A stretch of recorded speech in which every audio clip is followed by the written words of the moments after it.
Cuando llegas con el cliente, le preguntas, ¿dónde está la bomba de vacío? Y dice, en algún lugar abajo, nunca la he visto. Y te metes a la máquina y encuentras una bomba de 1998 operando. Quien te habla de vacío es porque debe de saber bien o no porque no sabe nada. Las armadoras automotrices, por especificación, son plantas que usan mucho vacío. Y si consumieran el vacío convencional, tendrían que tener mucho consumo de aire comprimido. La bomba con la que te mandan tu máquina no siempre es la que necesitas, puede estar sobrado. Llegas con una bomba de vacío neumática, es una bombita como de 20 por 7 por 6, más o menos. La primera impresión del cliente es, eso no sirve, o sea, eso no va a funcionar. Llegas a la planta y entonces te das cuenta que casi nadie le hace caso al vacío. Y esa es la problemática con la que nos encontramos todos los días. Por eso las personas cuando están dentro de la industria, que es algo muy común, que están buscando ahorros y les llegas con ese tipo de tecnología, te abren la puerta. Estás manipulando el vidrio, lo estás llevando en ese ciclo de los 100 segundos y ya generaste el vacío. Ya no estás gastando más vacío, pero si se va la luz, ¿qué pasa? ¿Te caería el vidrio?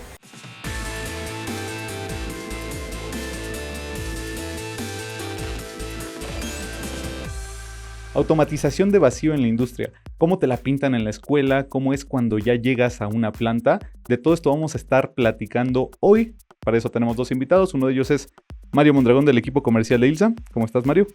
Muchas gracias, muy bien. Muy contento de estar con ustedes el día de hoy. Gracias por la invitación. También tenemos por acá a Samuel Salgado, director regional de ventas en Latinoamérica, directo de PIAB. ¿Cómo estás, Samuel? Muy bien, muchas gracias por invitarme. Esperamos divertirnos un rato y compartir un poco la experiencia del mundo del vacío. Así es, vamos a platicar entonces sobre el vacío, que yo no sé cómo se los pintan a ustedes en la escuela. ¿Qué me pueden decir un poquito de...? Porque de pronto yo he escuchado cuando estamos aquí en la oficina que es un poco de... Al vacío hay personas que casi no se meten. Y quien te habla de vacío es porque debe de saber bien o no porque no sabe nada. Y te está inventando. ¿Cómo se los pintan esto en la escuela? Bueno, yo pienso que el vacío, para empezar, ha sido una parte de la automatización muy poco conocida, para serte sincero. Si tú me preguntas por la universidad, yo no recuerdo haber visto algo de vacío en la universidad. Bueno, una materia que se llamaba mecánica de fluidos, donde analizábamos presión, velocidad de flujo.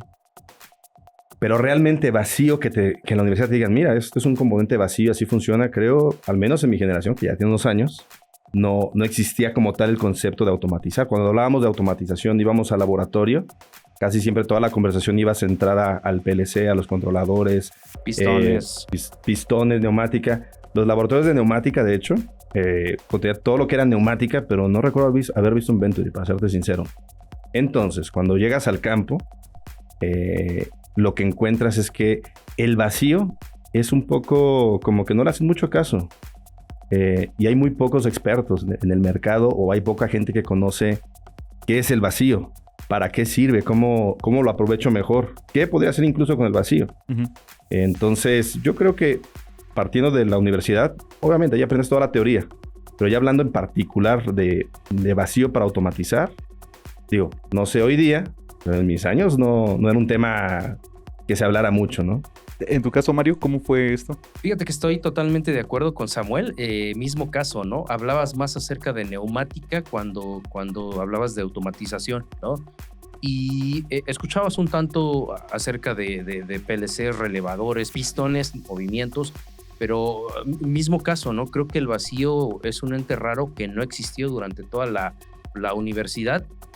Y qué importante que lo comentes, porque así como nosotros, seguramente la mayor parte de los ingenieros que están escuchándonos el día de hoy, cuando llegan a las plantas, y decía Samuel algo bien importante, llegas a la planta y entonces te das cuenta que casi nadie le hace caso al vacío. Y esa es la problemática con la que nos encontramos todos los días, ¿no? Con esta línea que vamos a hablar el día de hoy de PIAB, ¿no? Parece que los clientes no conocen el vacío y por lo tanto no saben cuánto pueden ahorrar o cuánto están gastando de más, ¿no? Ok, de acuerdo. Entonces, Samuel metió además de vacío, automatización, y hacia eso iba mi siguiente pregunta. Que es entonces, si el vacío es desconocido y en automatización hablas de, ¿qué me dijiste? PLCs, relevadores, ¿qué otra cosa? Mencionaron una más. Neumática, pistones, todo lo que es neumática. ¿Cómo se aplica entonces? O bueno, ¿qué es la automatización entonces? Y luego, ¿cómo la unimos hacia el vacío? Si queremos definir la automatización industrial, pues es buscar la forma de... Por ejemplo, se habla mucho cuando hay tareas repetitivas en la industria y que no requieren el expertise de un humano, ahí podemos automatizar. En Entonces, ¿qué hablamos? ¿A qué nos referimos cuando decimos automatización con vacío? La automatización, pues es, tengo que hacer un proceso y en vez de tener a 3, 4 personas, lo hago a través de una máquina. ¿Y por qué una máquina?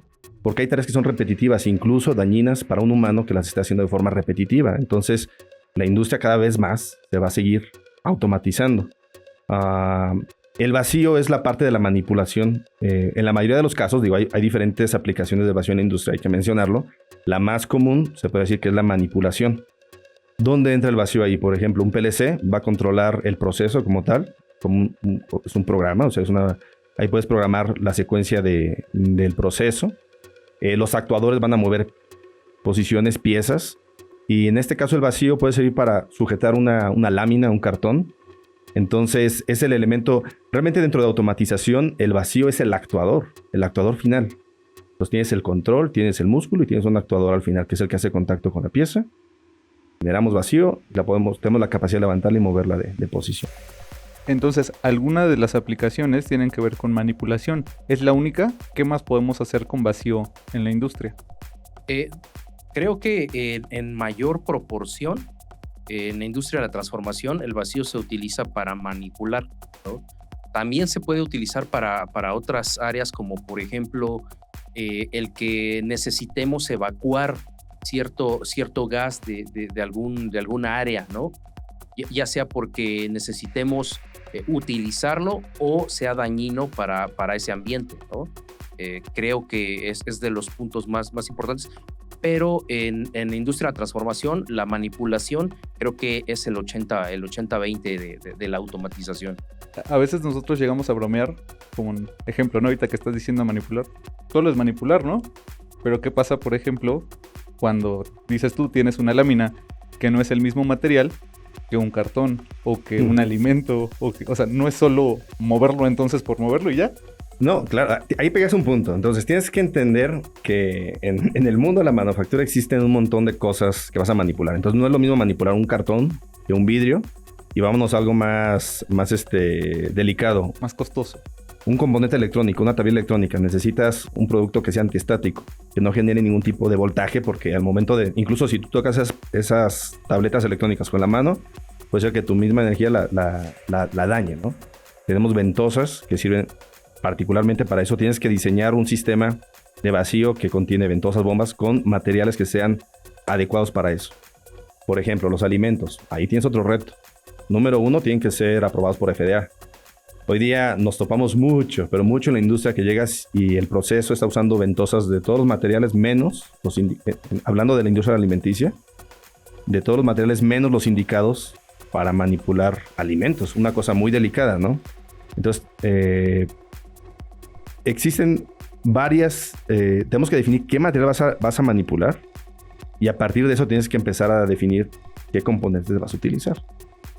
Ok, ya nos fuimos un poco más para allá y yo también soy culpable de que esto haya pasado, porque regresando al tema de los brazos, yo quería tratar algo de eso, ¿no? Me dijiste, los brazos se utilizan para cuando tú tienes tareas repetitivas. Hay gente que todavía se resiste a decir, necesito un brazo robótico, prefiero tener a 3, 4, 5, 10 personas entre mis 3 turnos moviendo las cosas de forma manual. ¿Hay gente que todavía se resiste a eso en la industria? Pues yo creo que depende, ¿no? Si nos vamos, como decían en un principio, un poco a la definición, ¿no?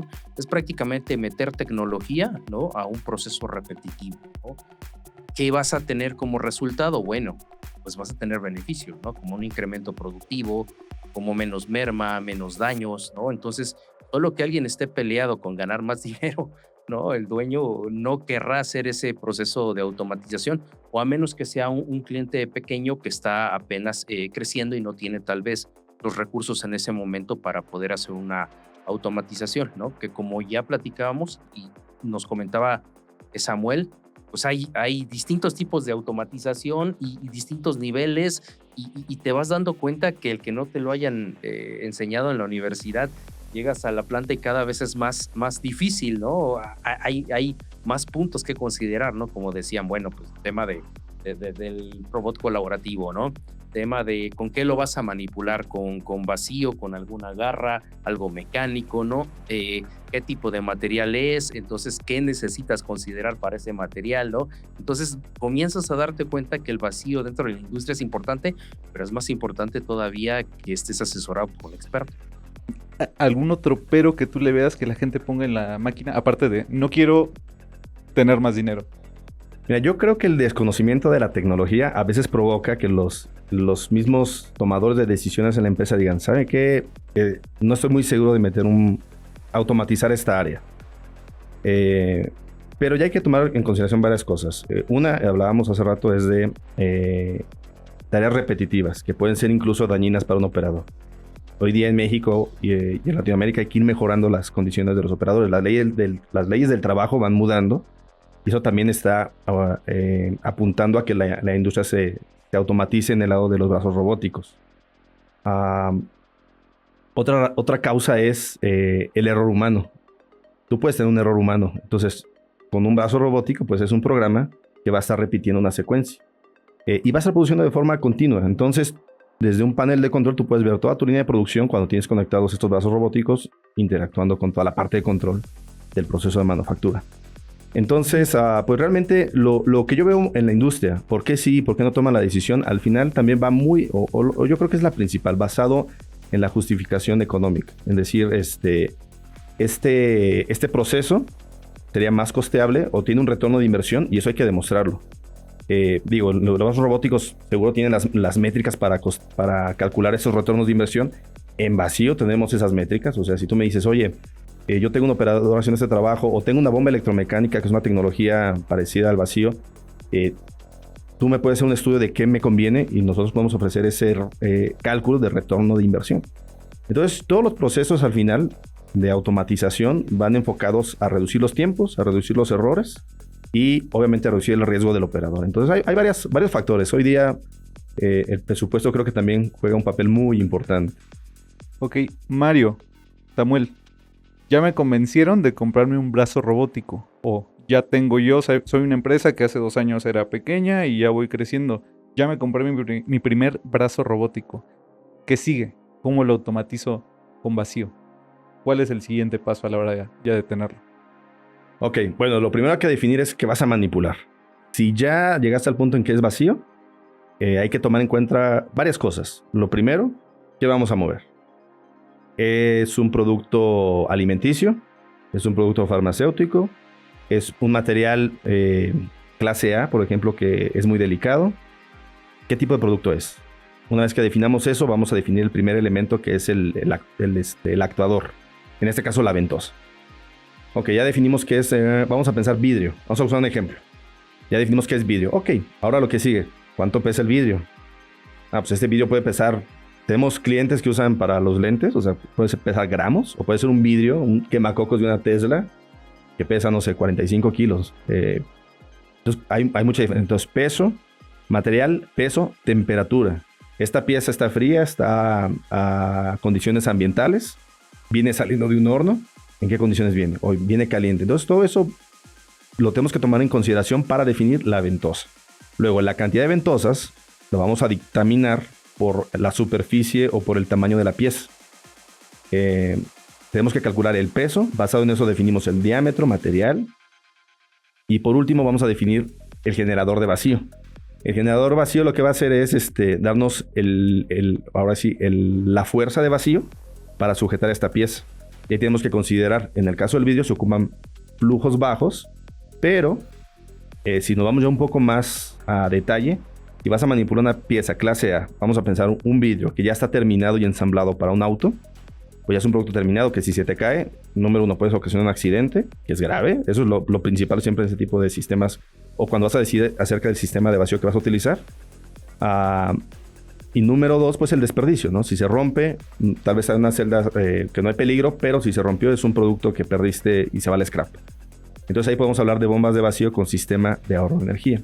Entonces, lo que pasó a ser desconocido en un inicio en la universidad y en el trabajo, termina siendo algo muy complejo si queremos hacer una aplicación correcta. Ok, ¿qué te costó más trabajo a ti, en este caso específico, Samuel, respecto al tema de vacío, de aprender o entender? Porque ahorita quisiera que vayamos, me dijiste flujo de vacío, pero también existe el nivel de vacío. Entonces, yo te digo cómo de pronto lo hemos entendido. O sea, el vacío, si fuera un popote, es... ese sería el nivel de vacío. Correcto. El flujo es... Estoy sacando demasiado y eso puede hacer que mi pieza se dañe, si es algo delicado, por ejemplo. O ¿cómo diferenciamos nivel de vacío de flujo de vacío? Es una muy buena pregunta, un poco tricky, para ser honesto. No, digo tricky porque, como mencionamos al principio, no es una ciencia que se conozca al 100% en la industria. Entonces, sí son dos parámetros o dos puntos muy diferentes. La presión o el nivel de vacío es la fuerza que ejercemos sobre cierta área. Por ejemplo, nosotros estamos recibiendo ahorita una presión atmosférica, ¿no? Estamos en Ciudad de México. ¿A qué altura estamos en Ciudad de México? 2.200 metros sobre el nivel del mar. 2.200 metros sobre el nivel del mar. Entonces, la presión atmosférica que recibimos no es la misma que está a nivel del mar. Entonces, si estás al nivel del mar, tienes una mayor presión. Aquí tienes un poquito menos. La presión es la fuerza y el flujo es la cantidad. Algo muy sencillo. ¿Cómo podemos definir eso de una forma más práctica? Por ejemplo, en tu aire comprimido tú vas al manómetro y ¿qué ves? La presión que tu sistema está generando, tu sistema de aire comprimido está generando. Entonces tú puedes estar generando 80 psi, pero tú puedes tener 80 psi dirigido a un punto y tu compresor está generando, no sé, 100 pies cúbicos por minuto. En otro ejemplo, una compañía más grande que tiene una red más grande necesita los mismos 80 psi, pero no necesita 100 pies cúbicos por minuto, necesitas 400. Entonces, uno es la fuerza y el otro es la cantidad de aire. En el vacío es lo mismo, nada más que aquí medimos de manera negativa. Entonces la presión se mide de forma negativa. Hay diferentes unidades de niveles unidades de medición de vacío. Pero vamos a pensar la que usamos más comúnmente en México. Pulgadas de mercurio. Negativas. Y eso está hablando de la fuerza que vas a ejercer sobre la pieza. Y el flujo simplemente te dice cuánto aire vas a estar aspirando por minuto. ¿Por qué es importante? Porque la presión de vacío te indica que el sistema va a funcionar. Digamos, de una forma práctica decimos, para mover cualquier objeto, 13 pulgadas de mercurio es suficiente. Los equipos de vacío neumáticos estándar alcanzan 27 pulgadas. Tenemos unos muy especiales que llegan a 29 y unos que generan más flujo que llegan a 24. Bueno. Entonces, si generas esa presión, es la fuerza con la que vas a levantar un objeto. Pero, ahora, si levantas un vidrio, es un material sellado, no tiene poros. Entonces no se escapa el aire, entonces no necesitas tanto flujo de aire. En cambio, si vas a manipular un cartón, si tú lo vieras a un nivel microscópico, tal vez incluso una lupa, vas a ver poros. O sea, hay poros, entonces escapa mucho aire. Entonces, podemos trabajar con la misma presión de vacío, pero dependiendo del material que vamos a manipular, tenemos que calcular el flujo que vamos a necesitar. Y aquí es la combinación entre, entonces, no es solo la bomba, sino también la ventosa, como decías, entre el tipo de material o el ejemplo de vidrio que nos ponías un poco antes, porque de hecho, alguna vez llegamos a hacer contenido al respecto que era, no todas las ventosas te van a servir para lo mismo. Correcto. Pero a veces la gente, he escuchado de pronto que es, a mí cómprame las ventosas por precio, o sea, porque están más baratas. Yo la reformularía, diría, no todas las ventosas consumen o no todas las ventosas gastan de manera igual, ¿no? Porque, mira, como decía hace un momento Samuel, ¿no? Yo tengo aquí una botella, el nivel de vacío es la fuerza necesaria para que yo pueda extraer el líquido o el gas o el aire que haya internamente, ¿no? ¿Qué tan rápido la vacío? Pues eso ya es el flujo de vacío, ¿no? Ahora, ¿qué tipo de material voy a manipular? Como bien decía Samuel, pues es la ventosa adecuada, pero si no tengo la ventosa adecuada, voy a tener un consumo de energía mucho mayor, ¿no? Porque puede que sí lo manipule, ¿cómo? Pues elevando el nivel de vacío, ¿no? O elevando el flujo de vacío, ¿no? Pero cualquiera de esas dos va a hacer que mi generador, ya sea una bomba de paletas o electromecánica o un Venturi o una bomba PIEP, tenga un mayor consumo, ¿no? Entonces, sí es bien importante. Esto que comentabas me parece que lo debo de retomar porque ustedes manejan un gráfico en PIEP me acuerdo que está como la Academia de Vacío, Ujú. donde viene lo de que si quieres alcanzar mayor nivel de vacío, a veces la diferencia es menor, Ujú. ¿no? Pero comienzas a gastar más energía. Exponencialmente. Tocas un punto. Ya vamos a meter a algo más profundo ahí. Dale. Entonces, hablábamos hace rato. Como regla general, con 13 pulgadas de mercurio, seleccionando bien el diámetro de la ventosa, puedes levantar lo que sea. Puedes levantar una placa de 1000 kilos con una ventosa grande, ¿no? Puedes hacer lo mismo, pero elevándola a 27 pulgadas de mercurio. Pero ¿qué pasa? Si tú quieres el máximo nivel de vacío, entonces vas a requerir el punto óptimo de alimentación de la bomba neumática. Y vas a consumir lo óptimo. Pero si tú diseñas un sistema vacío, por ejemplo, ahorita decías, si yo requiero más nivel de vacío, voy a consumir más energía. Correcto. Y eso, te aseguro que incluso hoy día, haciendo visitas con clientes, es complicado hacerles entender eso. Tú llegas con el cliente y te dice, oye, pues yo creo que mi bomba me dé 30 pulgadas de mercurio. Bueno, para empezar no podemos llegar a 30 pulgadas de mercurio, ¿no? Eso no existe. Pero el cliente piensa que por ver más nivel de vacío vamos a hacer una mejor sujeción y en realidad no es así. Podemos bajar el nivel de vacío a la mitad y ahorrar 40, 50, 60% de aire comprimido poniendo la ventosa adecuada, como decía Mario. Una ventosa adecuada lo que hace es un buen sello, dependiendo del material que vamos a utilizar.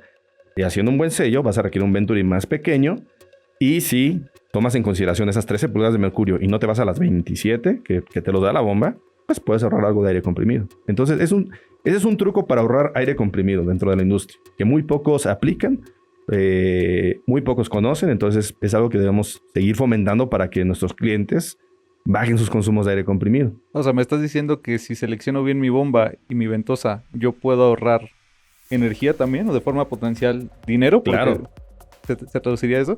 Por supuesto. Y algo importante, digo, creo que no lo comentamos, pero es importante saber que en nuestro planeta Tierra el máximo nivel de vacío que podemos nosotros obtener de cualquier sistema, si hablamos en unidades de pulgadas de mercurio, son 29.9 pulgadas de mercurio, ¿no? Como bien decía Samuel, de repente llegas a la industria o vas a un levantamiento, te marca un cliente, oye, es que necesito un compresor, porque a veces así les llaman también a las bombas de vacío, ¿no? Necesito un compresor que me dé 40 pulgadas de mercurio. Cuando le explicas esto, no, es que si yo tengo uno que me da 40 pulgadas de mercurio, ¿no? Entonces también es parte de reeducar o redirigir, ¿no? Porque como bien comentabas, no basta con que tengas un generador de vacío o una bomba de vacío. Siempre podemos mejorarlo, ¿no? Y como hablábamos en un principio, parte importante de la automatización es sí mejorar un proceso repetitivo, pero traer en consecuencia pues grandes beneficios, como es el caso de los impactos en ahorro de energía. Ok, entonces, retomando a ver, yo quiero una bomba de 40 pulgadas de vacío, que ya vimos que, o nos queda claro, 29.9, ni siquiera el 30, por lo que decías ahorita, ¿no? Entonces, ya le dijiste a este usuario, oye, permíteme una visita para ver qué onda con tu nivel de vacío, qué aplicación tienes, poder elegir la ventosa adecuada. O sea, este es un escenario paralelo al primero que hablábamos hace rato de, ok, ya me convencieron de comprarme mi robot colaborativo. O sea, tú llegas ahora, ¿cómo ves el vacío en la industria? ¿O cómo sería ese día a día de este cliente que te pide la bomba de 40 pulgadas, pero tiene una bomba electromecánica? ¿Cómo le dices que puede trabajar con algo más eficiente? ¿Podríamos llamarlo? Sí, a mí me gusta explicar esto porque existe esa teoría, ¿no? De que qué es mejor, la bomba electromecánica o un generador de vacío accionado por aire comprimido. Entonces, todas las aplicaciones de manipulación se pueden hacer con ambas. Habría que ver cuál es el consumo energético de cada una. En la parte neumática muchas veces existe como ese concepto de que, es aire comprimido, me va a ser carísimo porque está tirando aire todo el día. Porque efectivamente funciona con el aire comprimido. Cabe destacar que, como mencionamos al principio, existen diferentes técnicas para ahorrar ese aire comprimido. Número 1, el Venturi como tal es un Venturi de etapa simple. Nosotros hacemos o fabricamos Venturis multietapa, que eso lo que hacen es que el consumo de aire que tenemos es 1/3 de lo que debería consumir un Venturi de una etapa simple, ¿no? Entonces empezamos ya desde ahí que estamos generando menos consumo. Cuando lo comparas contra una bomba electromecánica, yo te puedo decir el 99.9 de las veces es más económico pagar ese aire comprimido ese aire comprimido al final se traduce en HPs, ¿no? Se traduce en el consumo o la necesidad de un compresor que va a estar consumiendo cierta parte o cierta porción del motor eléctrico. Pero cuando sacas la matemática, en realidad un motor electromecánico dedicado a una aplicación de manipulación, por ejemplo, de cartón, suele ser un poco más costoso en términos de energía. El costo de mantenimiento es un punto también muy importante. Una bomba electromecánica, por ejemplo, tú la tienes que tener encendida todo el tiempo. Entonces ahí estás usando la potencia el 100% del ciclo. Cuando usas un Venturi, usas el aire comprimido solamente cuando ocupas el vacío. Podría ser, dependiendo del ciclo, 50-50. Entonces ya ahorramos un tercio del aire comprimido con un Venturi multietapa. De ese tercio ya ahorramos un 50% en el tiempo de ciclo. Y si ahora vamos al mantenimiento, ahí está realmente la gran diferencia. Al ser un Venturi o un eyector operado por aire comprimido, realmente no hay desgaste. Lo que está sucediendo es que está pasando aire a través de él. Lo peor que le puede pasar a ese Venturi es que si a alguien se le olvidó ponerle un filtro a este Venturi, va a entrar contaminación, se zafa, se limpia y se vuelve a reutilizar. En términos de motores, después de cierto tiempo van a sufrir cierta fatiga, ¿no? Se pueden quemar. Hay unos que ocupan, dependiendo de la tecnología, ocupan aceite, paletas. Y estos costos, una niebla de aceite dentro del área productiva. Generas un ambiente un poco más contaminado dentro de tu área. Entonces, el Venturi tiene muchas ventajas sobre los electromecánicos. Ahora, yo quiero ser muy claro. No estoy diciendo que las bombas eléctricas no funcionan. Uh-huh. Hablábamos de automatización. Y la otra parte son los procesos. Hay procesos donde hay que llegar a niveles de vacío muy altos, claro, en corto tiempo, y el Venturi a veces no lo va a hacer, pero son aplicaciones muy específicas. En términos de manipulación, yo te puedo decir que cualquier manipulación hecha con Venturi va a ser más costo eficiente que tener un motor eléctrico o una bomba operada por un motor eléctrico. Yo hace rato te preguntaba, ¿no? Porque de pronto yo veo, al estar en las campañas en Google, que buscan bombas de vacío para el laboratorio. ¿Cuál es la diferencia ahí entonces? ¿El nivel de vacío que tú necesitas o qué? ¿Qué pasa ahí? ¿Qué es lo diferente? Sí, digamos que son bombas dedicadas, como decía Samuel en un principio, ¿no? Son procesos que requieren un nivel de vacío ya máximo. Entonces, en esos puntos, el vacío que nosotros manejamos dentro de la industria de la transformación es un vacío industrial, ¿no? Un vacío industrial en el que podemos operarlo hasta un 90%, 99% del vacío existente, ¿no? Entonces, en ese segmento está, por supuesto, la manipulación, ¿no? Como bien decía Samuel, si a este eyector o a esta bomba de vacío neumática nosotros le agregamos un accesorio que es una electroválvula, ¿no? Que esa electroválvula sea accionada por la señal de proceso de la máquina, ¿no? Y solo cuando la máquina entre a trabajar o el ciclo nos lo indique por medio de esa señal, solo ese pequeño momento vamos a consumir aire comprimido. Entonces, eso se traduce en un ahorro de energía pues sumamente alto, ¿no? Y si a eso, como bien lo decías, lo comparas, la mayor parte, si no es mejor dicho, todas las demás marcas en competencia que utilicen Venturis de simple etapa consumen 3 veces más aire comprimido que la marca Piap, como ya lo comentaba Samuel, ¿no? Entonces el diferenciador de Piap es con la misma cantidad de aire, te entrego 3 veces más vacío. Correcto, sí. Más flujo. Más flujo de vacío, no nivel.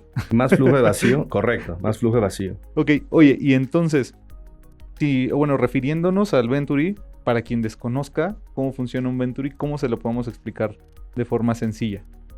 Bueno, el Venturi es es un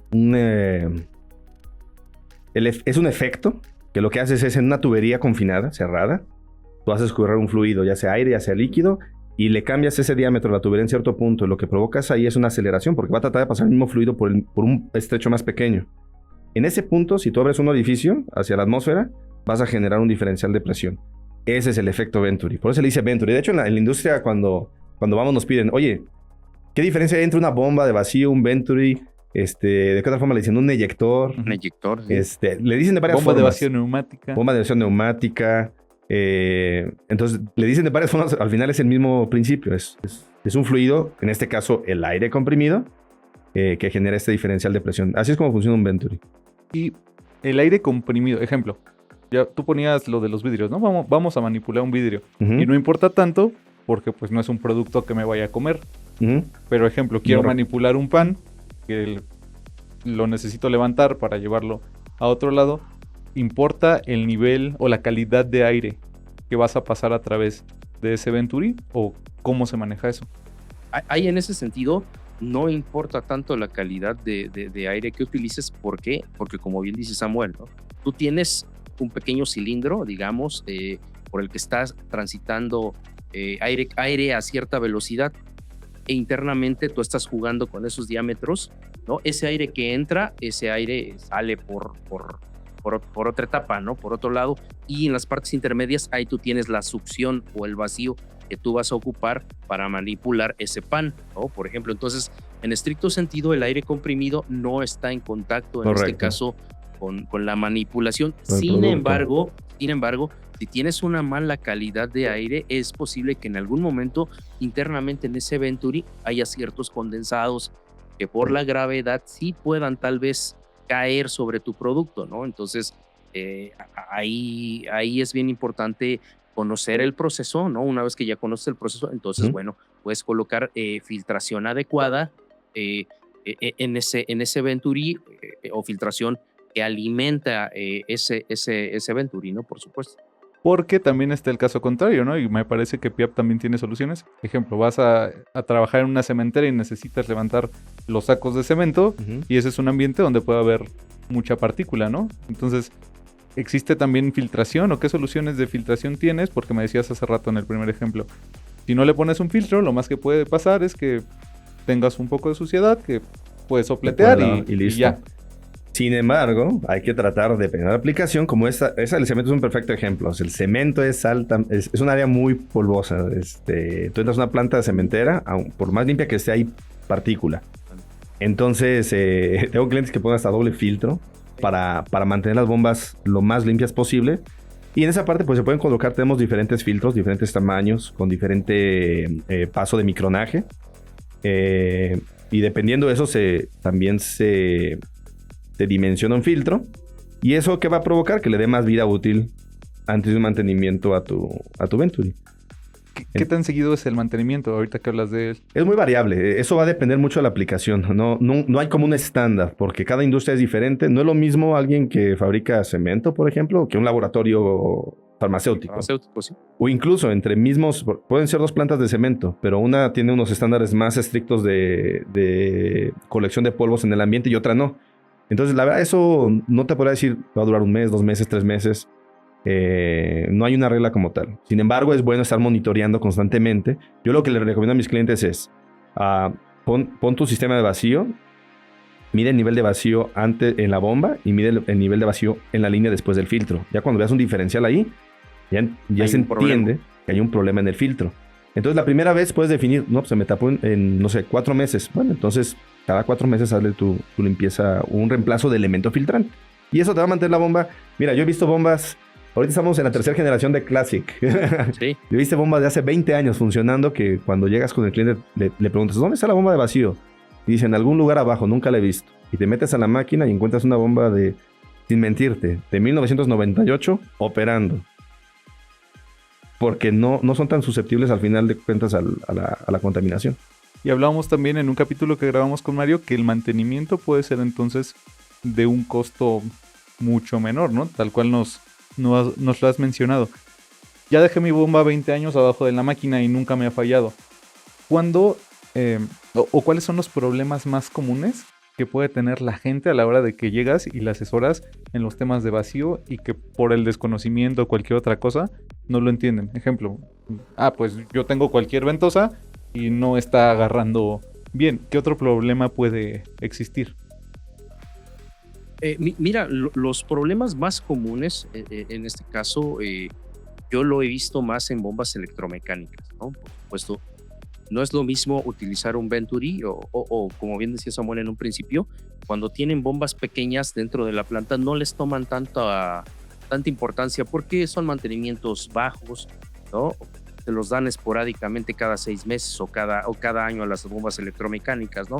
Pero entonces cuando vamos y haces un levantamiento y comienzas a verificar con el cliente que tiene 30 bombas de vacío y les hace servicio cada 6 meses y se le para una bomba cada 2 meses y le para una línea de producción y le cuesta cierta cantidad y comienza entonces hasta ese momento a darse cuenta cuánto cuesta tener ese tipo de bombas, pues es entonces cuando comienza a dimensionar los problemas.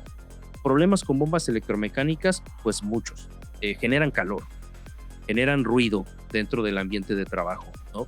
Si son lubricadas por aceite, pues hay nieblas de aceite dentro del área productiva, con lo que eso puede repercutir en la contaminación cruzada de sus productos, ¿no? Si se para una de estas bombas, te para la línea de producción, ¿no? Entonces, en comparativa con otras tecnologías como la que ya hablábamos de bombas neumáticas, pues bueno, ya escuchaste, ¿no? Hay bombas que están trabajando desde hace 20 años, ¿no? Entonces depende mucho tu proceso, pero si tú analizas fallas o analizas gastos comunes de una bomba electromecánica contra una bomba neumática, pues te vas a dar cuenta que realmente hay una diferencia muy pronunciada, y si eso lo multiplicas por el número de bombas que tienes, entonces pues ahí comienza a ser beneficioso tener ya esta tecnología. Retomando, Mario, no es solo esos costos que tú dices, sino por ejemplo también está lo del desperdicio, lo que dices que se va al scrap más. Si eso ya te costó el pagar medio tiempo, 2 horas extra, o sea, son costos que de pronto tú no estás viendo hasta que te dicen, ¿sabes qué? Puedes bajarlo de esta forma. Ahora, ¿qué pasa, por ejemplo, si nos vamos a algún caso real? O sea, sin decir marcas, ¿cómo podríamos decir que es más eficiente el tema de vacío, ejemplo, a través de lo neumático versus lo electromecánico? Teniendo en cuenta lo que nos dijo Samuel, de no es que no funcione lo electromecánico, pero ¿cómo lo llevamos o cómo lo llevas tú hacia el tema de los números? Correcto. Mira, hay un caso, hay una aplicación que me gusta mucho, que son las máquinas de empaque vertical. Esas máquinas de empaque vertical regularmente son fabricadas en Asia y ya por estándar ya es la máquina y viene con una bomba electromecánica 2.5 HP más o menos. Funcionan muy bien, funcionan, pero llega el momento del mantenimiento. Estas bombas están colocadas como a 1.5 metros de altura, entonces el operador para hacer un mantenimiento tiene que ir por ella, pesará, no sé, alrededor de 25 o 35 kilogramos, entonces es a la altura de tus hombros ya es una fuerza considerable. Cuando llegamos con los Venturis, se los mostramos. Si tú ves una bomba electromecánica de ese estilo de 2.5 HP, digamos, estamos hablando de 50 centímetros más o menos, 20 por 20, por decir unas medidas estándar. Llegas con una bomba de evasión neumática, es una bombita como de 20 por 7 por 6, más o menos. La primera impresión del cliente es, eso no sirve, o sea, eso no va a funcionar. O te dicen, ¿a poco sí? ¿No? ¿A poco va a jalar eso? Siempre se quedan con esa cara, es correcto. Entonces nosotros siempre vamos con nuestra bomba, nuestra manguerita y pues préstame aire comprimido y yo me traigo las adaptaciones, ponemos la bomba, prende la máquina y está funcionando como si nada, o sea, y hasta le dices, mira, mi generador de vacío ahorita viene configurado con 4 cartuchos, le quitamos uno a ver cómo funciona y ahí vas. Lo hemos dejado con 2 cartuchos, o sea, un generador de vacío muy pequeñito, que lo pones con algunos ángulos de aluminio delgados. Y este tipo de cliente suele tener no una máquina de empaque. Dependiendo del tamaño del cliente, puedes tener 10, 15, 20, 30, 50 máquinas de empaque. Entonces, cuando ellos caen en que dicen, wow, yo tengo una persona dedicada haciéndole mantenimiento a todas estas bombas. Si una de plano se revienta, tengo que comprar una nueva y me cuesta cerca, no sé, vamos a mencionar un ejemplo, $3,000. Una bomba neumática cuesta un tercio de eso. Y ya es muy barato, porque yo me he topado con clientes que cuestan cerca de $200,000 pesos, perdón. O sea, entre unos $7,000 y $10,000, ¿no? Si está muy sobredimensionada, Sí. si te encuentras con bombas de $10,000 en el mercado, que dices, yo la estoy compre y compre. ¿Y cuánto cuesta una de estas bombas PIAP de 2 cartuchos, no? Estaremos hablando entre $800, $1,200 máximo. Más o menos, sí. Entonces el ahorro es sustancial. Y ahora multiplícalo por la cantidad de máquinas. Ahí viene un ahorro importante. Por eso Claro. Las personas cuando están dentro de la industria, que es algo muy común, que están buscando ahorros y les llegas con ese tipo de tecnología, te abren la puerta. Oye, pero tú también mencionabas algo del 99% de ahorro de aire, ¿o cómo era eso? Sí, en los casos tenemos unos generadores de vacío con sistema de ahorro de energía que le llamamos Vacostat. Este sistema lo que hace es cuando detecta que llegamos al nivel máximo de vacío, la fuerza, ¿te acuerdas que hablamos al principio de la fuerza? Ya llegué a las 27 pulgadas. A partir de ahí cierro la válvula de alimentación de aire comprimido, no consumo más, pero sello mi Venturi para que no se escape el aire. Entonces toda la manipulación la hago sin consumir más aire. El ejemplo del quemacocos que hablábamos al principio. El robot llega, se acerca, se aproxima, genera vacío 1 segundo, 2 segundos, toma la pieza, vas a escuchar el Venturi y se apaga. A partir de ahí silencio total. Entonces el robot en vez de usar el aire comprimido durante toda la manipulación, lo que está haciendo es solamente lo usa en el primer segundo, otros 100 segundos en lo que me moví, si lo ponemos en términos de tiempo, voy, lo planto para que le pongan el uretano, voy, me muevo y regreso y lo suelto. Y necesito otras fracciones de segundo para hacer un pequeño soplado para soltar la pieza. Ahí estás ahorrando más del 90-99% del aire comprimido. Las armadoras automotrices, por especificación, cuando ellos van a lanzar un nuevo producto, a sus integradores les dicen, en PLC necesito tal marca, en vacío necesito que venga especificado PIAP en ahorro de energía, no hacer otra cosa. ¿Por qué? Porque son plantas que usan mucho vacío. Y si consumieran el vacío convencional, tendrían que tener mucho consumo de aire comprimido. Entonces ahí es donde se llegan a esos ahorros del 99%. Entonces alguien que esté interesado en proyectos de ahorro energético con vacío puede tener estos ahorros con PIAP o directamente pues tenerlos especificados, ¿no? Y muy importante, porque eso es algo que a mí se me pasó a hacer en la pregunta. Entonces la bomba con la que te mandan tu máquina no siempre es la que necesitas, puede estar sobrada. Claro. Sí, ¿qué es lo que normalmente sucede? ¿No? Si hablamos de la industria gráfica, ¿no? Te encuentras las impresoras planas tipo offset, ¿no? Mi favorita, la industria gráfica. Como ya comentaba Samuel, son máquinas que tienen una cabeza o un feeder llamado, ¿no? Donde abajo de ella hay un pliego de papel, pueden ser miles de hojas de papel, y tienen solamente 4 pequeñas ventositas o 6, 20 milímetros de diámetro cada una. Solamente toman el pliego de papel y lo introducen hacia la máquina. Es todo lo que hacen. A mí me ha tocado ver este tipo de equipos que tienen bombas electromecánicas hasta de 10 HPs para 4 o 6 pequeñas ventositas, ¿no? Ahí es cuando llegamos con una pequeña bomba PIAP neumática de 3 cartuchos, ¿no? Y lo hacemos funcionar, y es cuando el cliente pues se da cuenta que realmente estaba sumamente dimensionado su equipo, ¿no? Y si sigues sobre estas imprentas, pues hay otras áreas, ¿no? También donde tienen vacío. Los pliegos de papel tienen que ir flotando entre cada una de las cabezas. Se llaman cabezas a cada uno de los colores, ¿no? Entonces también a lo largo de estas impresoras se requiere de vacío, o al final vienen con cierta velocidad y hay que frenarlas. Se hace también con vacío, ¿no? ¿Qué otros casos tienes de la industria gráfica ahorita que dijiste? Mi favorita. Sí, mi favorita, porque estos hombres, las máquinas tienen muchas bombas electromecánicas y todo eso se puede hacer con Venturi. Entonces, me gusta mucho porque cuando un cliente ve cómo funciona PIAP, dice, wow, lo empiezan a cambiar ellos mismos. La primera vez vamos y le mostramos, hacemos la instalación casi con ellos, tenemos ahí a los técnicos de montaje, les ayudamos a instalarla, le enseñamos.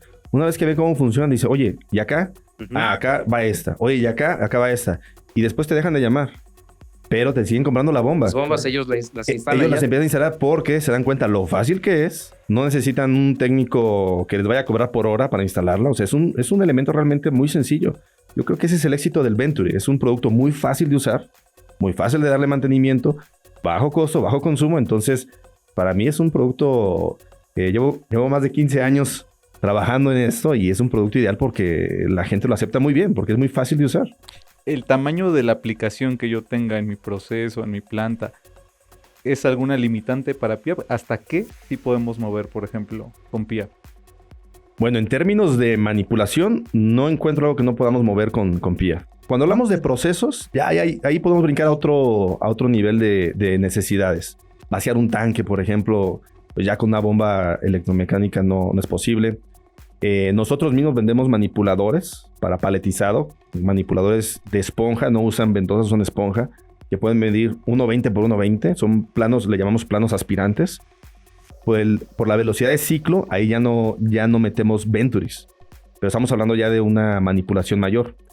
Pero yo te podría decir que en lo que es manipulación, 100% de las aplicaciones las podríamos hacer con Venturi tranquilamente. ¿Y cuándo uno puede pasar entonces de tener el manipulador con 2, 3 ventosas o estar cambiando de ventosa a meter?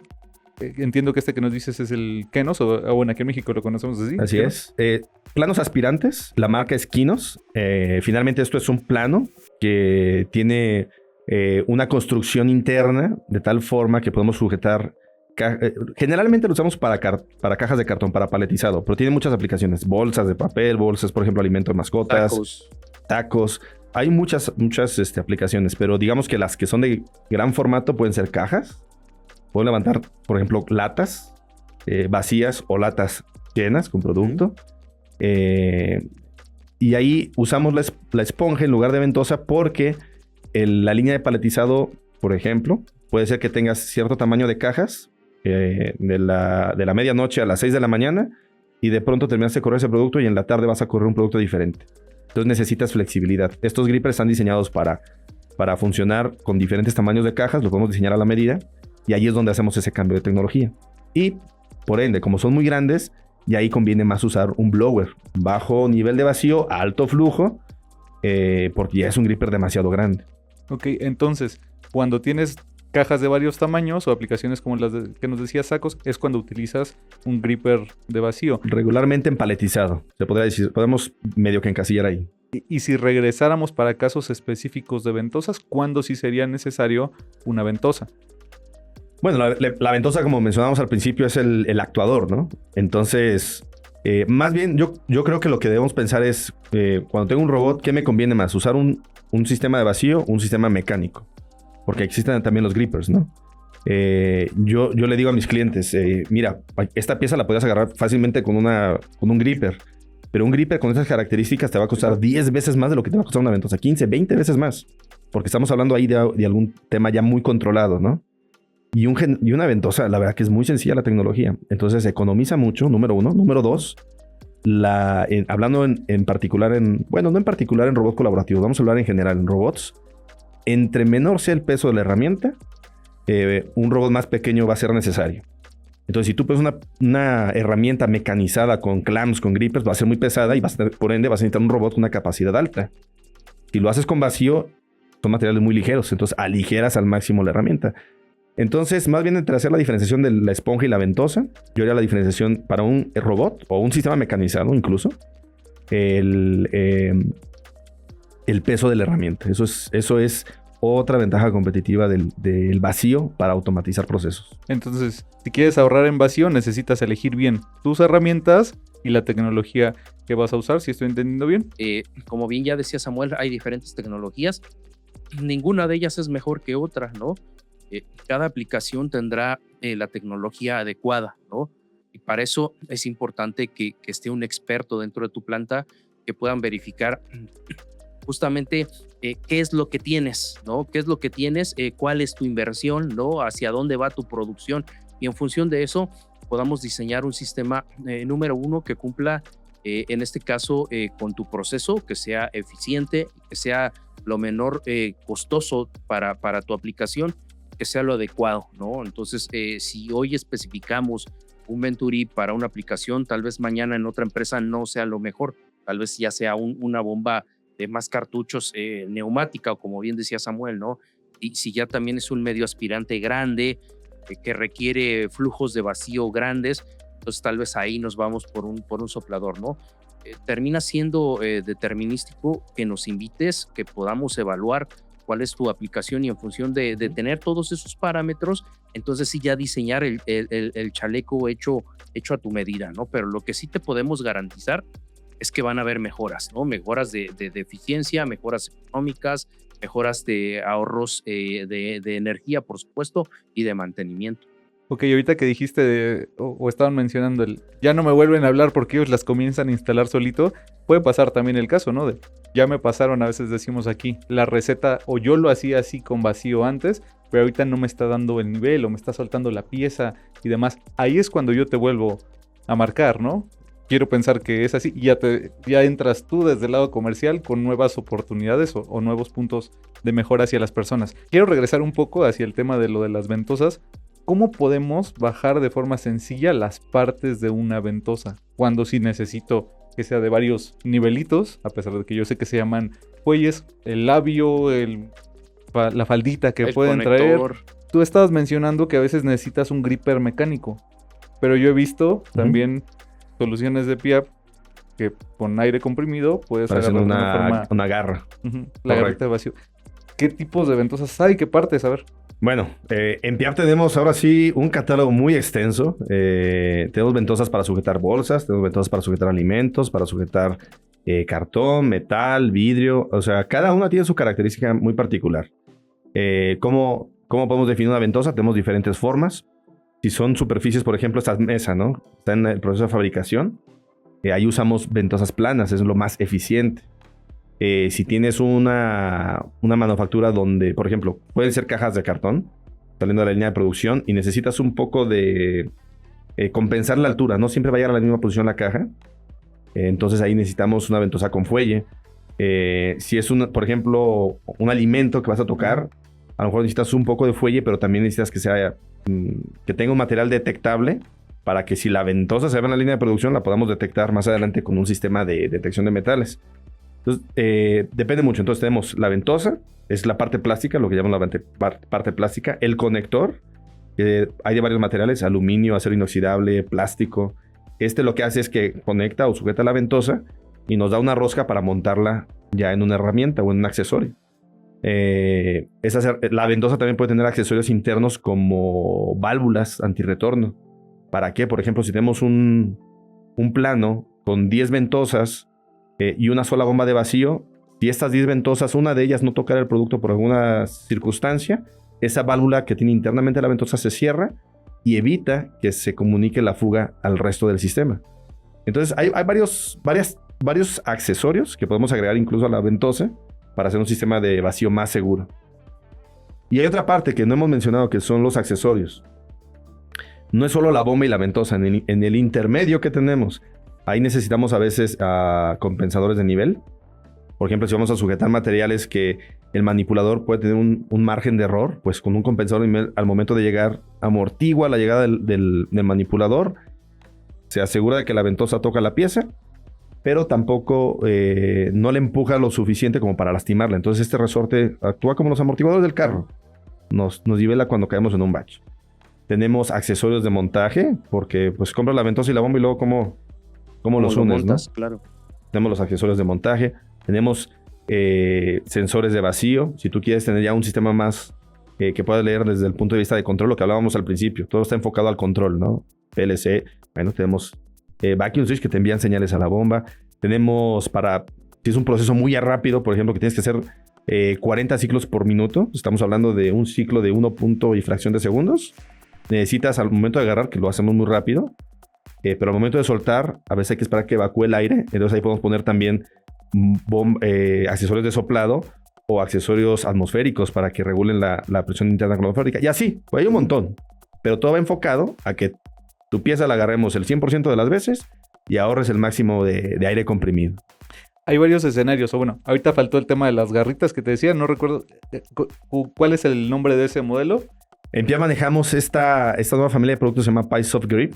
Entonces fue diseñada para sujetar productos irregulares o productos muy frágiles, o una combinación de ambos. Por ejemplo, los huevos de chocolate.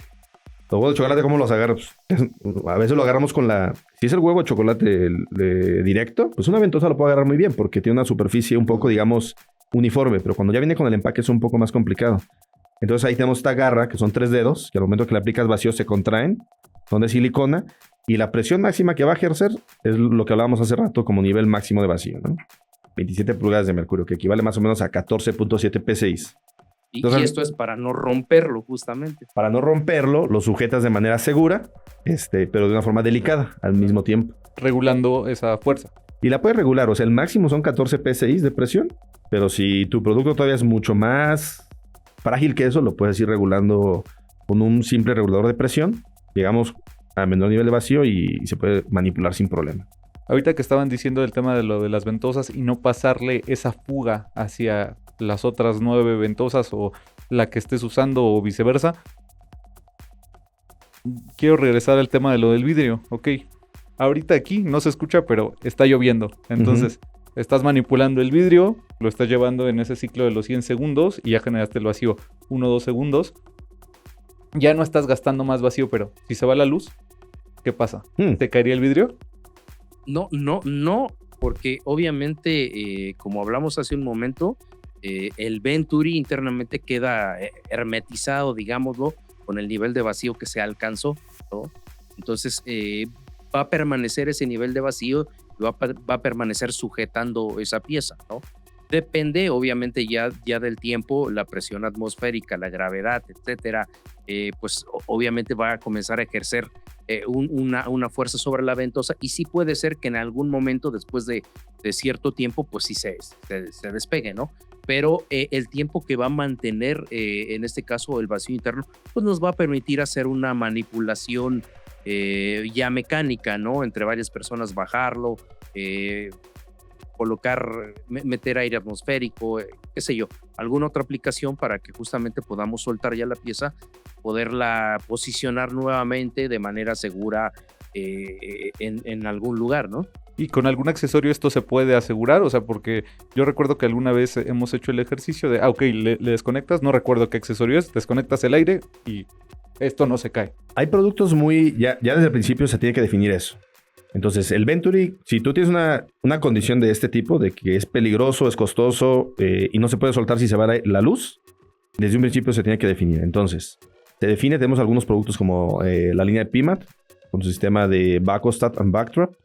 Tenemos la nueva generación que es PySafe, y esas ya vienen preparadas. Pones la ventosa, le pones aire comprimido y ya tienes tu sistema de seguridad.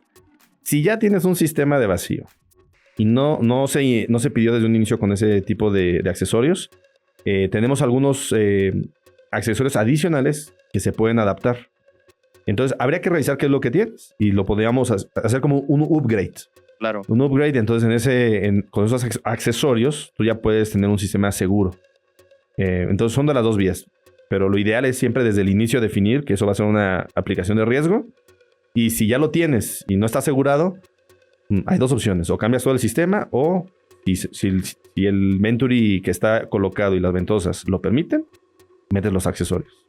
Y ahí entramos a un punto importante, ¿no? Como ya decía Samuel, te selecciona desde el principio, pero si desde el principio ya sabes que tu manipulación es prioritaria, ¿no? Y debes asegurar que nunca se suelte una pieza, pues entramos ahí a otro tema, ¿no? En lugar de colocar un sistema centralizado, que es una sola bomba que alimente a varias ventosas, entonces hacemos un sistema descentralizado, ¿no? En el que cada ventosa se alimente con un eyector, con una pequeña bomba de vacío, con un accesorio justamente como los que ya comentábamos, ¿no? Que en el momento de que yo pierda la alimentación de aire comprimido, no suelte la pieza, ¿no? O viceversa, ¿no? Si yo requiero que tome la pieza de manera rápida, pero que también cuando llegue a su posición final suelte de manera rápida ese producto, pues también necesito un accesorio que tenga ya el soplado, o como decía también Samuel, que nos permita el ingreso del aire atmosférico, que rompa el vacío y permita que suelte de manera rápida esa pieza.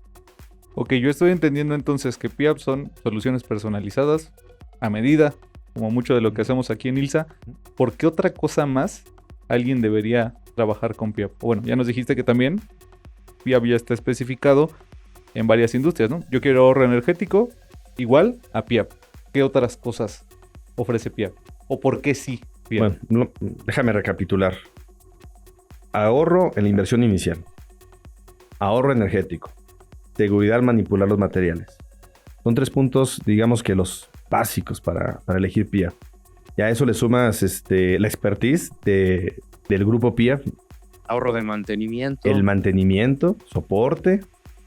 Entonces hay muchas ventajas por qué elegir un Venturi PIAP encima, que te podemos mencionar.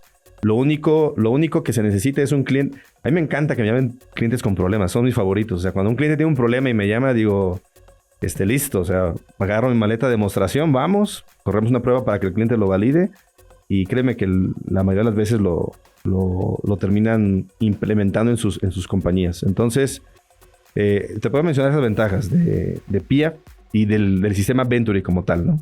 Y ahorita que hiciste mucho énfasis en soporte, ¿qué le pasa a la gente con el soporte en cuanto a vacío de bombas y ventosas? ¿Qué le hiciste tanto énfasis? ¿Tienes alguna historia que tú recuerdas ahorita que digas, estos Claro. me llamaron por soporte? Claro. Como te decía hace rato, el vacío es... Solamente los que fabrican vacío, que podría decir eso, ¿no? Solamente los que fabrican componentes de vacío saben de vacío. Entonces la industria está muy ávida a recibir esos consejos de los expertos en vacío. Si si tú tienes un proveedor de neumática que dentro de su línea de productos tiene vacío, muchas veces no tiene toda esta información en vacío, como lo tienen compañías que nos dedicamos 100% al vacío, como es el caso de Piap, ¿no? Entonces, y me gusta porque yo sé que los clientes a veces, hay que aceptarlo, nosotros somos expertos en vacío, el cliente es experto en su proceso. Es muy complicado que un cliente sepa de todo, ¿no? Que sepa de cómo funciona exactamente el PLC, cómo funcionan los actuadores, las ventosas. Los compresores. Es las mucha bombas de información. vacío. Entonces, para eso estamos nosotros, para apoyar a estos ingenieros de que no tengan que meterse a revisar 50 catálogos, 50 hojas técnicas para ver cómo funciona. O sea, es muy sencillo y nada más falta de alguien que lo haga. Nosotros, como expertos de vacío, podemos hacerlo en muy corto tiempo y la verdad que el cliente se queda feliz. O sea, se queda con toda la información que le dimos, se quedan satisfechos de darse cuenta que lo que fuimos a ayudarles les va a funcionar, le va a redituar. Que pueden confiar en ti, ¿no? Nosotros lo cerramos aquí muy mexicano. Enfócate en lo que deja. Nosotros nos encargamos del resto de suministros. Correcto. Si es con Piap de ventosas, de vacío, con algunas otras marcas que manejamos. Y bueno, más o menos con eso me gustaría ir cerrando. ¿Tienen algo más que quieran compartir para ahora? Ilsa es distribuidor de Piap. ¿Qué necesita pasar una empresa, Samuel, para ser distribuidor de Piap? O sea, diríamos aquí en México, es como hacer enchiladas de, oye, Piap, yo quiero ser distribuidor. Bueno, número uno, nuestros distribuidores tienen que ser distribuidores capacitados. Nuestros distribuidores están entrenados en la técnica del vacío para poder ofrecer este servicio a nuestros clientes finales. Entonces, estoy seguro que cuando te encuentres con un distribuidor Piap vas a encontrar un soporte técnico profesional, equipos de demostración, pruebas en campo. Entonces, realmente hacemos esto de una forma que sea fácil para el cliente entender la tecnología y que haya alguien, en este caso un distribuidor, que pueda ayudar al cliente paso a paso a ir diseñando o mejorando, si existe el sistema de vacío, para nuestros clientes. ¿Existe stock de Piap? ¿Qué tan difícil es conseguirlo? Yo he visto de pronto marcas con los ojos rasgados. A veces decimos que... O a veces te llaman por eso, ¿no? O sea, oye, necesito esta ventosa, no me importa de qué marca es, o yo quiero algo que tú me ofrezcas, pero que no me esté tirando las piezas. ¿Qué tan difícil es trabajar ese aspecto con Piap? O sea, ¿cómo es el stock? Le dejo ahí a Mario que responda por supuesto. esa. Muchas gracias. Es el dueño. Bueno, este es un punto bien importante, ¿no? Como bien dices, si tú quieres traer un nuevo producto, desarrollar una nueva ventosa, seguramente habrán muchas semanas en las que alguien deba importarlo con todo lo que eso significa, ¿no? En este sentido, es importante destacar que en ILSA contamos con un stock muy amplio, tanto de bombas de vacío, ventosas, raccords, elementos, artículos, etcétera. Todo lo que tú necesites justamente para la automatización de tu proceso, en ILSA estamos listos y con un stock disponible, ¿no? Además de ello, como comentaba Samuel, una fuerza de ventas altamente capacitada. No nos interesa ser un proveedor que solamente te vende un producto una vez, ¿no? Nos interesa ser un proveedor que está contigo, que te asesora, que día con día está buscando contigo nuevas alternativas que te otorguen eficiencia, el cumplimiento de tu proceso y, por supuesto, pues ahorros e impactos de energía, que es lo que todos estamos buscando, ¿no? Entonces, por supuesto que estamos listos para poderte apoyar con un stock fuerte, como ya lo comentábamos, y con el respaldo, por supuesto, de una marca como lo es Piap. De acuerdo, pues entonces ofrecer soluciones tanto de Piap como de ILSA, y para eso ser distribuidores y aliados de las mejores marcas. Entonces, ¿alguna otra cosa que a mí se me esté pasando y de pronto crean que es importante que mencionemos? Pues como lo comentábamos en todo momento, ¿no? Es bien importante que quien nos esté escuchando nos permita visitarle, hacer una visita de inspección, hacer una auditoría dentro de su proceso productivo para poder verificar si es candidato o cuáles son los niveles de ahorro de energía a los que él pudiera acceder al cambiar estas tecnologías, ¿no? Eso es importante. Sí, yo quisiera agregar, muchas veces dicen, mi vacío funciona bien, todo está en orden, invítenos porque puede ser que esté funcionando de forma correcta, puede ser que esté en orden, pero puede ser que podamos eficientar más el consumo de energía o incluso el proceso, ¿no? Entonces, basta con una visita para poder diagnosticar y poder ayudar, apoyarlos, ¿no? En esa parte de la técnica del vacío, que como repito, no es de uso común y nosotros podemos dar ese soporte en cualquier parte de la República.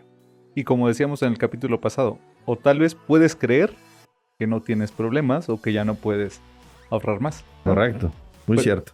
Pues bueno, este fue entonces el episodio sobre automatización de vacío en la industria. Agradecemos a Mario, a Samuel directamente desde PIAP y pues chicos, nada más, ya saben que si ustedes quieren agendar alguna visita, contáctenos en las redes sociales o en el correo y número de teléfono que pueden ver en la descripción de este video o episodio. Nos vemos en un próximo episodio o capítulo de Voces de la Industria. Hasta la próxima.